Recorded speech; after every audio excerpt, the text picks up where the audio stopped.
संजय महाराज हिवराळे आळंदी देवाची तालुका खेड जिल्हा पुणे. साधा आणि थेट प्रश्न करतो.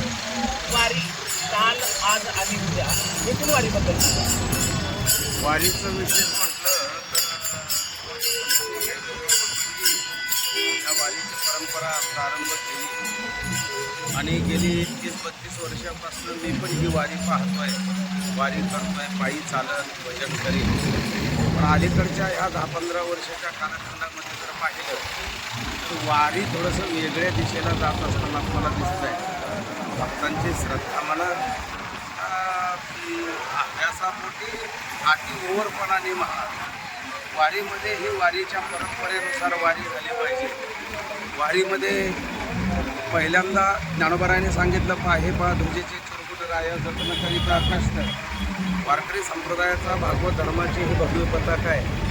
आज जर पताके आपण तुम्ही वारीमध्ये अनेक पताके जर तुम्ही दाखवले तर त्या पताक्याला कसले तरी फुलं अडकवलेली असतात, काही पताक्याला पोपटा अडकवलेले असतात, काही पताक्याला बाहुल्या अडकवलेल्या असतात. ही कोणती परंपरा वारीची? दुसरा मुद्दा असा आहे, वारीमध्ये भजन झालं पाहिजे आणि श्रद्धेने निष्ठावान भजन करणारी काही वारकरी मंडळी पालखी सोहळ्यामध्ये आपल्याला पाहायला मिळते. पण त्या सोहळ्याच्या व्यतिरिक्त सुद्धा ज्ञानोबारायांच्या या सोहळ्यामध्ये अनेक रथ, जवळजवळ 55 वेगवेगळी रथ आपल्याला पाहायला मिळतात.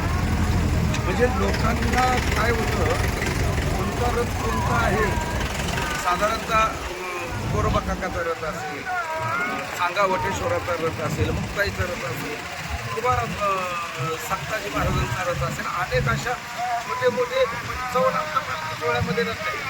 आणि भोळ्या भाविकांची श्रद्धा कशा, तो माऊलीचा आहे का तुकोबारायांचा कोणताही माहिती नाही, त्या रथाच्या पाया पडला कधी जातात, झालं बुवा एकदा माऊलीचं दर्शन. पण दुसरी गोष्ट, भजनाची परंपरा अशी आहे, मी तर आव्हानात्मक सांगेन, किमान वारीच्या काळामध्ये तरी वारकऱ्यांनी डोक्याला टोपी वगैरे घातली पाहिजे, हा पहिला प्रश्न आहे. दुसरा मुद्दा असा आहे, वारकऱ्यांनी नाही घातली तरी कमीत कमी गाणाऱ्या वाजवणाऱ्यांना मध्ये टोपी घातली पाहिजे आणि नेम केला पाहिजे. याच्या भडकऱ्यांनी आणि सोहळा चालकांनी, मालकांनी या गोष्टीकडे लक्ष दिलं पाहिजे. तिसरी महत्त्वाची गोष्ट अशी आहे, कारण या वारीमध्ये भोंगे लावून, गाड्याला भोंगे लावून भजनं केल्या जातात बरं का, आणि त्यामध्येच गायक वादक बसलेले असतात, त्यामध्येच मृदंग ठेवलेला असतो. मृदंग हा ही भजनामध्ये वाजवत जाण्याची परंपरा आहे. एखाद्या गाडीमध्ये भोंग्यामध्ये माईक लावून वाजवत जाण्याची परंपरा नाही. म्हणजे मागची वारी ही आताची वारी आणि भविष्यातल्या वारीचा आपण काय दृश्य पाहता येईल हे मात्र सांगता येत नाही. याच्यावर जर निबंध जर पालखी सोहळा मालकाने, प्रमुखाने, विश्वस्तांनी जर नाही घातलं, फडकऱ्यांनी याच्याकडे जर लक्ष, हे बघा हे जे समोर दाखवा, आता ते पताके दाखवा, ते पताके बघा, ते पताक्याचा अवमान आहे. त्याला उसं लावणे, त्याला पोपटं लावणे, त्याला बाहुल्या लावणे, म्हणजे त्यापेक्षा दिंडी आपल्या भक्तांना ओळखायला येण्यासाठी तुम्ही वेगळा एखादा पताका करू शकता, वेगळी एखादी काहीतरी खून करू शकता, वेगळी लाईटिंग वगैरे काही करू शकता. ही सन्मानाची वारी आहे, तो गरुड आहे बरं का. म्हणून एक माझं वैयक्तिक मत आहे, हे माझे विचार सोहळ्यावरती घालतो अशाचा भाग नाही. पण आधुनिक काळातली जर वारी याच्यावर जर निर्बंध नाही आणले, सोहळा प्रमुखांनी म्हणा, संस्थान प्रमुखांनी म्हणा, किंवा पालखी सोहळा म्हणजे मालक जे आहेत, आर्चकर जे आहेत, भडकरी आहेत, ज्यांनी कमीत कमी चोपदार आहेत पालखी सोहळ्याचे, ज्यांनी थोडंसं नियंत्रण याच्यावरती केलं पाहिजे आणि वारकरी संप्रदायाचं भजन हे संप्रदायाच्या तत्वाने त्याच विचाराने झालं पाहिजे. त्या भजनाची, त्या पताक्याची आणि ह्या वारी पालखी सोहळ्याची अवहेलना झाली नाही पाहिजे. अजून एक मुद्दा मी जाता सांगेन, कारण ज्ञानोबारायांच्या ह्या पालखी सोहळ्यामध्ये हलकी टाळ मृदंगावरती नाचणारे वारकरी पाहिले. पण चालू वर्षामध्ये मी 10-5 दिंड्यामध्ये, माझ्याकडे पुरावे, मी खोटं मोगम बोलत नाही, हलकी वाजवताना टाळकरी टाळ घेऊन नाचतात. केवढं मोठं दुर्दैव आहे. टाळकरी नाचतात यात नवल नाही, महिला सुद्धा नाचतात हलकीवरती. आणि म्हणजे या वारीपेक्षा तमाशामध्ये म्हणजे ह्याकडे कोण लक्ष देणार? संपूर्ण जगात वारी ही शिस्तीसाठी ओळखली जाते. कुठेतरी या गोष्टींचा शिस्तीवर परिणाम होत असं मला वाटतं. शिस्तीवरती परिणाम होतोय नाही, झाला याला आवर्पून घालणार हे महत्वाचं आहे. आणि हे श्रद्धेचं स्थान आहे. वारी म्हणजे दुर्गट भारी तुझविन संसारी अनाथ नाथे आंबे तोरणा विस्तार. वारी जन्म मरणाचे वारी. ही जन्म मरणाची वारी चुकवण्यासाठी वारी आहे. मल्हारीची वारी, माझ्या मल्हारीची वारी ही पांडुरंगाला भेटायला जाण्याची श्रद्धेची वारी आहे. आज बघा 2 दिवसांनी आजी बर्वे झाले माझे माहेर भेटले, डोळा टेकले सज्जन निवारला भागशील. माहेराला जशी मुलगी माहेराला जाण्यासाठी आतुर झालेली असते, आज पाहतोय आपण 2 दिवसापासून चिखला पाण्याने हे वारकरी दाखवा आमचे. हे बघा, ही वारकऱ्यांची परंपरा आहे. ही चिखलामध्ये बागडणारी, खेळणारी, उद्या आता वाकडीच्या रिंगणामध्ये, ही वारकऱ्याची परंपरा आहे. कंबर बांधलेली आहे, टाळ घेतलेला आहे आणि ह्या चिखला पाण्याचा आनंद घेत पांडुरंगाला भेटायसाठी निघणारे ही वारकरी आहेत.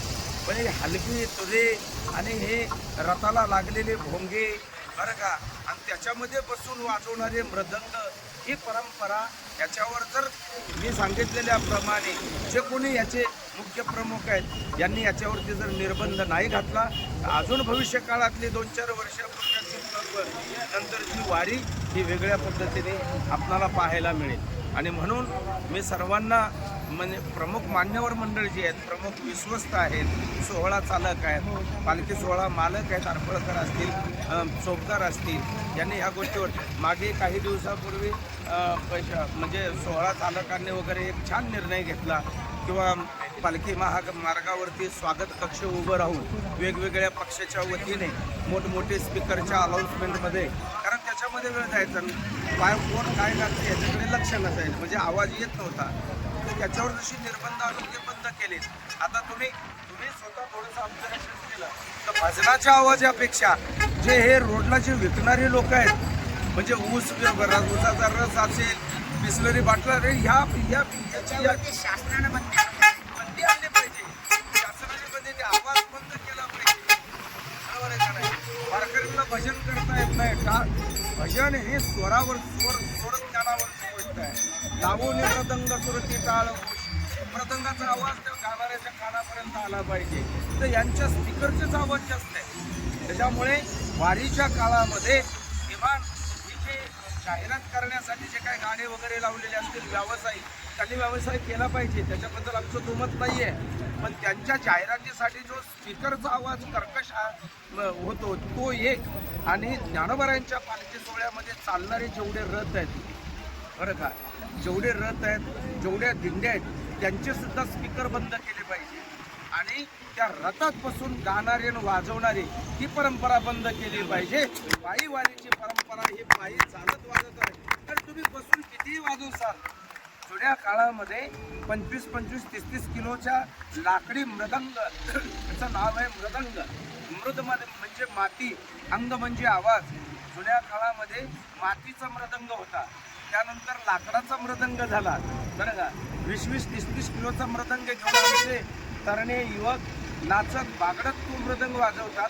आता स्टीलचा 2 किलोचा असून सुद्धा त्यांना रथात बसून जर वाजवत असतील तर याला वारीची परंपरा म्हणता येत नाही, असं माझं मत आहे. अजून एक शेवटचा मुद्दा सांगतो बरं का. शेवटचा मुद्दा असा आहे, माऊली सोहळ्याच्या पाठीमध्ये म्हणजे आता बघा, किमान 25 लाख म्हणजे 20-25 लाख तुकोबारायांच्या ज्ञानोबारांची वारकरी पुढे गेले. माऊलीचं प्रस्थान होत असतं प्रत्येक पालखी तळावरून 6 वाजता. बाळासाहेब महाराज बरोबर ना, 6 वाजता होत असतं. आणि काही ठेप्याला म्हणजे थोडं लवकर उशिरा होत असतं. ज्या वेळेला ज्ञानोबारांची पालखी ज्या गावामध्ये येते ना, त्यावेळेला रस्त्याची दुर्गंधी असते बरं का. पत्रावळ्या पटलेल्या असतात, ते फराळाचं वाढलेलं प्लेटी पडलेले असतात. स्थानिक लोक दर्शनाला आले ना, त्यांना 1 तास माऊलीच्या दर्शनाच्या वेटिंगसाठी जर उभा राहील ते लोक असे करतात. याचं कारण काय? याचं कारण कोण शोधतात? माऊलीच्या अगोदर लाखो भाविक पुढे निघून गेलेले असतात. जिथे माऊलीचा विसावा आहे तिथे वारकऱ्यांना रोडच्या बाजूला पाय ठेवता येत नाही, एवढी दुर्गंधी झालेली असते. आणि म्हणून जे समोर जाणाऱ्या जे दिंड्या आहेत, माऊलीच्या अगोदर जे समोर जाणाऱ्या दिंड्या आहेत, याच्यावरती निर्बंध आणला पाहिजे आणि त्या पूर्ण दिंड्या ज्ञानोबारांच्या सोहळ्याच्या पाठीमागे घातल्या दुसऱ्या दिवशी घातल्या. पूर्वी कसं चित्र असायचं? दिंड्या पुढे असायच्या की पाठीमागं? हे बघा, पूर्वी समाज हा मर्यादित होता. पूर्वी समाज मर्यादित होता, वारकरी मर्यादित होते, श्रद्धा मर्यादित होती असं म्हणता येणार नाही. बरं का, श्रद्धेला मर्यादा नसते. आता समाज वाढला. मी 4 दिवस, आता आम्ही दोघं जण 5-6 जण आम्ही दिंडी चालवतोय. आम्ही 2 वर्ष दिंडी चालवली. या महाराजांचं माझं नाही जमलं का, तू 3ऱ्या वर्षी माझी मी स्वतंत्र दिंडी काढतो. अरे एका दिंडीच्या 4-4 दिंड्या झाल्या. बरं का, आणि किमान आपल्या दिंडीमध्ये 150, 200, 250 लोक असावेत. 2-2, 2.5, 3-3 हजार समाज एका दिंडीमध्ये आहे. कितीतरी कंप्लेंट माझ्याकडे आज सकाळी काही लोकांनी केलेली आहे. वारकऱ्यांची जेवणाची व्यवस्था होत नाही, वारकऱ्यांची राहण्याची व्यवस्था होत नाही, फक्त भिशी भरून घेतल्या जाते. लक्षात घ्या, गोड बोलून भिशी भरून घेतल्या जाते. पुढं काय, आज कित्येक दिंड्यांना वारकऱ्यांना आहे ना, दिंडी चालकांचं भोजन नाही. मी दिंडी चालक आहे, लक्षात घ्या, भोजन नाही. जे तिथून निघालेत असे की आजच्या लोकांच्या तक्रारी आहेत. अनेक दिंडीमध्ये भोजन वाढताना लोक पायातल्या चपला बुटा सुद्धा काढत नाहीत. अनेक दिंडीमध्ये कोण लक्ष देणार याच्यावर? कारण वारकरी संप्रदायाला कोणी मालक नाही आणि म्हणून हा कुठं एवढा चालू आहे. पण ह्या सोहळ्याला कमीत कमी मालक आहे. या ज्ञानोबारांच्या सोहळ्याला ज्या सन्माननीय आमचे गुरुवर्य श्रद्धास्थान हरपळकर बाबांनी, हा हैबतराव बाबांनी हा जो पालखी सोहळा प्रारंभ केला, पण आज तो थोडासा वेगळ्या दिशेला जात असताना मला तरी माझ्या वैयक्तिक मताला वाटतोय. याचं निरीक्षण आपण पण करू शकता. आपण मीडियावाले आहात आणि तुम्ही दिंडीचे अनुभव, बाकी चॅनलवाले दिंडीचे अनुभव विचारतात, तुमचा अनुभव काय विचारता? अरे अनुभव कमीत कमी 5-25 वर्ष चालणाऱ्यांना विचारा ना. जो अर्ध्या दिंडीत आलाय त्याला काय अनुभव विचारतात, तो काय अनुभव सांगते? त्याला बरोबर आहे का नाही? बरं ठीक आहे, बरं अनुभव पूर्ण दिंडी सोहळा पाहिजे. म्हणजे असं म्हणजे कुणाबद्दल वाईट बोलतोय अशातला भाग नाही. पण माझ्या जीवनामध्ये अनेक वर्षापासून 30-32 वर्षाच्या काळामध्ये मी तुकोबारायांकडनं म्हणजे 14 वर्षे म्हणजे पायी प्रवास केला दिंडीमध्ये. ज्ञानोबारांच्या पालखी सोहळ्यामध्ये अनेक वर्ष केला. पण सध्याची जी परिस्थिती, मी यावर्षी हे जे दृश्य जे पाहिलं आणि हे विचित्र प्रकार जे पाहिले, तर त्याच्यामध्ये या पालखी सोहळ्यामध्ये चालावं का न चालावं अशी मानसिकता आहे ना उदास झाल्यासारखी झाली. माझी वैयक्तिक हलगीवर नाचणाऱ्या लोकांचे माझ्याकडे व्हिडिओ आहेत. रथामध्ये मोठमोठे स्पीकर लावून मध्ये मृदंग लावून वाजवणाऱ्यांचे व्हिडिओ माझ्याकडे आहेत. त्या लोकांचे व्हिडिओ माझ्याकडे आहेत. बरं का, कोण काय वाटतंय, अरे हे कर सांगा. आणि विनाकारण नाहक पांडुरंगाच्या भक्ताची वारकऱ्यांची बदनामी होती. कशामुळे? 1.5 किलोमीटर रांग, 1-2 रुपयाचा बिस्किट पुढा माणूस पुढं वाटतोय आणि 2 किलोमीटरची रांग पाठीमागं लागलेली असते. त्याला विचारलं, दादा काय आहे? काय, मला काय माहिती नाही, पण रांगेत तो आहे. बरं का, पुण्यामध्ये बिस्लरी वाटप करीत असताना मी काही इंस्टावरती व्हिडिओ पाहिले.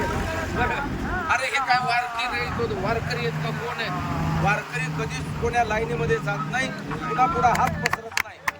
वारकरी तुम्ही पाहिजे, तुम्ही दिंडीच वाटा, दिंडीत तुम्हाला येऊ सुद्धा देणार नाही. वारकरी लाईनीच्या आतमध्ये पताक्याच्या मधूनच पलीकडे एंट्री करावं लागते. हा वारकऱ्याचा स्वभाव. वारकरी गेला तर सुद्धा घेणार नाही. तुम्ही नंबरला दिंड्या लागल्यानंतर बघा. पण विनाकारण वारकऱ्यांची बदनामी करू नका. ही जी लोक वाटतायत ती वारकऱ्यांना वाटत नाही आणि ती लोक त्या लोकांमुळं आज वारी बदनाम होत आहे, वारकरी बदनाम होत आहे. आणि ही दुर्गंधीन घाण होती, ती घाण बंद केली असं माझं मत आहे.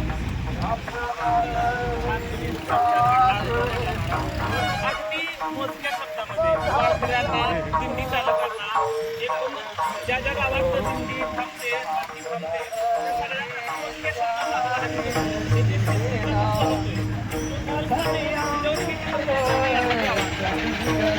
काही वारकरी परंपरेने चालणाऱ्या ज्या दिंड्या आहेत, प्रत्येक दिंडी ज्या मुक्कामी राहते ते त्यांची व्यवस्था व्यवस्थित होते.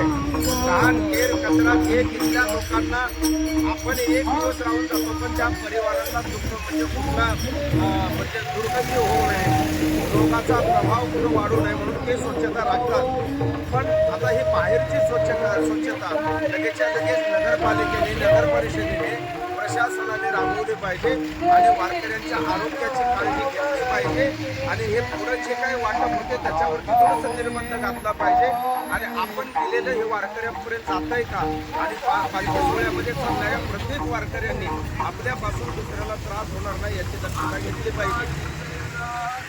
आणि सामाजिक आणि योग्य सामाजिक ठिकाणी आणि महत्त्वाच्या ठिकाणी केर कचरा करता घाण वगैरे न करता काही कचरा कुंड्या लावलेल्या आहेत अशा ठिकाणी घाण वगैरे तर प्रत्येकाची जबाबदारी आहे. वारी म्हणजे प्रत्येकाची जबाबदारी आहे आणि अशा पद्धतीने वारी व्हावी ती पांडुरंगाला मान्य असेल ना. आपल्या मनाने केलेली वारी असेल तर ते पांडुरंगाला मान्य नसेल, साधू संतांनाही मान्य नसेल.